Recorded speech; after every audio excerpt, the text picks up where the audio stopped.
अगर आपका medical store या फिर आपकी फार्मेसी किसी सरकारी अस्पताल के आसपास खुली है तो आपका दर्द मैं समझ सकता हूं, क्योंकि ये दर्द मैं काफी समय से फील कर रहा हूं। दरअसल नियम ये है कि अगर कोई सरकारी अस्पताल है, चाहे मेडिकल कॉलेज है, चाहे सीएससी है, पीएससी है या फिर डिस्ट्रिक्ट हॉस्पिटल है, उसके 300 मीटर के अंदर अंदर कोई भी मेडिकल स्टोर होना नहीं चाहिए।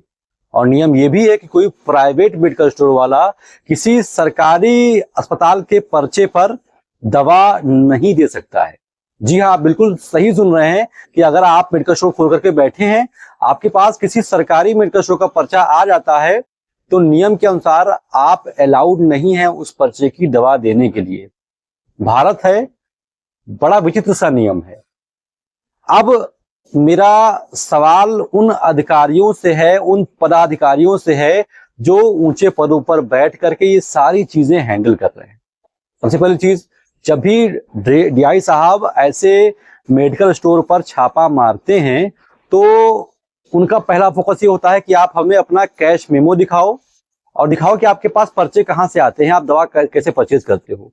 तो भाई साहब, जो सच्चाई है वो सच्चाई है कि अगर कोई मेडिकल स्टोर सरकारी अस्पताल के आसपास या बाहर खुला हुआ है तो उसमें कोई दो राय नहीं है कि वो इस उम्मीद से खुला हुआ है कि सरकारी अस्पताल से डॉक्टर्स के पर्चे आएंगे तब वो मेडिकल स्टोर चलेगा, उसका घर चलेगा। लेकिन जो सरकारी नियम कहते हैं वो कहते हैं कि आप उस पर्चे पर दवा देने के लिए अलाउड नहीं है। तो मेरा सवाल ये है कि जब डीआई साहब उस लोकेशन को वेरीफाई करने के लिए वहां पर आए थे तो उन्होंने वहां पर लाइसेंस आखिर दिया ही क्यों? जब आपने देखा कि सरकारी अस्पताल के सामने ही ये भाई साहब लाइसेंस मांगने के लिए आए हैं, जब आपने देखा कि डिस्ट्रिक्ट हॉस्पिटल के सामने, जस्ट ठीक सामने ये मेडिकल स्टोर खोलने वाले हैं और ये लाइसेंस के लिए अप्लाई किए हैं, तो जो वहां पर अधिकारी होते हैं, इंस्पेक्टर, उन्होंने उस समय लाइसेंस प्रोवाइड करवाया ही क्यों? उस समय कैंसिल क्यों नहीं कर दिया कि आपका जो मेडिकल स्टोर है वो किसी मेडिकल कॉलेज, सरकारी अस्पताल के आमने ठीक सामने है। और आप देखिएगा बड़े बड़े शहरों में मेडिकल कॉलेज, डिस्ट्रिक्ट हॉस्पिटल के ठीक सामने 200 मीटर बहुत दूर की बात है, सड़क पार करते ही मेडिकल स्टोर मिल जाएंगे आपसे। और उन मेडिकल स्टोर को किसने परमिशन दी वहां खोलने के लिए? जाहिर सी बात है, ड्रग इंस्पेक्टर देते हैं परमिशन। तो पहला सवाल ये उठता है कि डीआई साहब, आप भाई साहब ने परमिशन दे क्यों दी? अगर आपने परमिशन दे दी तो फिर आप बाद में अगर क्या आपत्ति क्यों जताते हैं भाई साहब? तो मेरा पहला सवाल तो ये है कि जब आप ही इन्वेस्टिगेशन करते हो, आप ही इंस्पेक्ट करते हो, तो जब कोई बंदा किसी मेडिकल कॉलेज, सरकारी अस्पताल के आसपास मेडिकल स्टोर खोलने वाला है, आप वहां पर सीधे मना कर दो कि हम वहां पर लाइसेंस देंगे ही नहीं। या तो ये कर दो, या तो फिर आप 2-4 साल बाद परेशान करने के लिए बताओ कि भैया तुम्हारा मेडिकल स्टोर सामने क्यों खुला हुआ है, पर्चे।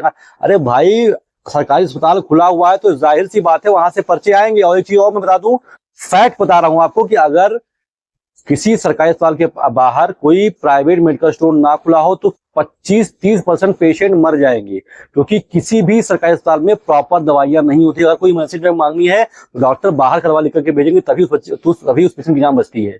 तो एक तो आपकी व्यवस्थाएं एकदम परफेक्ट नहीं है, उसके बाद आप सवाल करते हो कि भाई तुम दवा कैसे। अरे यार, अजीब सी बात कर रहे हो भाई। अगर मैंने मेडिकल स्टोर खोला है मेडिकल कॉलेज के बाहर तो मैं ये उम्मीद करूंगा कि मेडिकल स्टोर से जो पर्चे आएंगे जो वो मेडिकल कॉलेज से ही आएंगे, कोई और मतलब शहर के कोने से कोई मेरे पास वाले लिए आएगा नहीं। तो पहली बात यह है कि जो किताबी चीजें हैं, जो फालतू के जो मतलब एक्स्ट्रा बोझ हैं, लगेज हैं, उसको कम करना चाहिए सरकार को, और जो धरातल पर जो चीजें हो रही हैं उस पर फोकस करना चाहिए। अगर आप, पहली बात जो मैंने आपको कई बार मेंशन कर दी, अगर आप मेडिकल स्टोर लाइसेंस दे रहे हो तो पहली बात आपको उसी समय कंसीडर करना चाहिए कि आपका मेडिकल स्टोर अस्पताल के सामने है, मैं नहीं दे पाऊंगा। अगर आपने दे दिया है तो आपको बाद में परेशान करने का कोई हक बनता नहीं है। दूसरी चीज, अगर कोई मेडिकल स्टोर आपने लाइसेंस दे भी दिया तो आपको इतना पता होना चाहिए कि कोई मेडिकल स्टोर अगर खुला है मेडिकल कॉलेज के सामने तो वो इसी उम्मीद से खुला है कि वहां पर डॉक्टर के पर्चे आएंगे। वहां पर डॉक्टर के पर्चे आते हैं और अगर पर्चे ना आए भाई साहब ना, तो बहुत सारे गरीब पेशेंट्स की जान जाएगी। हालांकि मैं ये जो बात कह रहा हूँ, आशा करता हूं कि ये बात आपको भी फील हुई होगी, आपको इस बात से सहमति होगी। अगर आप इस बात को मानते हैं तो इस वीडियो को लाइक कीजिए और शेयर कीजिए उन तमाम लोगों को जिसकी इसे जरूरत है, जिसको जरूरत है एक आंधी की, एक चिंगारी की और एक फाइट की। बहुत बहुत शुक्रिया।